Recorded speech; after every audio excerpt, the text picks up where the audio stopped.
దయచేసి సిట్టు వారిని కోరుతా ఉన్నా.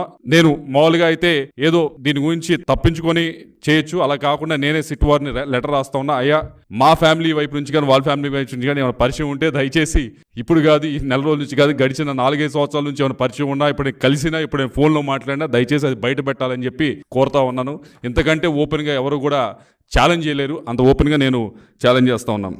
రెండోది చెప్తా ఉంది ఏమిటంటే, ఏదో మాకు ఆ రోజు ఎలక్షన్ రోజు పోలీసుల వైపు నుంచి ఇదిగోండి టీడీపీ చెప్పినట్లు ఆడిందని చెప్పి ఏదో కథనం, పల్నాడులో హింసకు పోలీసులే కారణం అని, అట్టడుగున టీడీపీకి సహకారం అని చెప్పి ఒకరోజు ఇలా వివిధ ఆర్టికల్స్ని పబ్లిష్ చేయడం జరిగింది. అయ్యా, మేము ఎలక్షన్స్కి 15-20 రోజుల ముందే దానికి సంబంధించిన ఆఫీసర్స్ అందరికీ కూడా ఎస్పీ గారు, ఐజీ గారు అందరినీ కూడా కలిసి మా వైపు నుంచి ఒక లెటర్ ఇవ్వడం జరిగింది. ఇదిగోండి, మేము ఐడెంటిఫై చేసిన ఈ 140 నుంచి 150 సెన్సిటివ్ బూత్స్, ఇది ఓపెన్ లెటర్, ఇదేమి దాచేది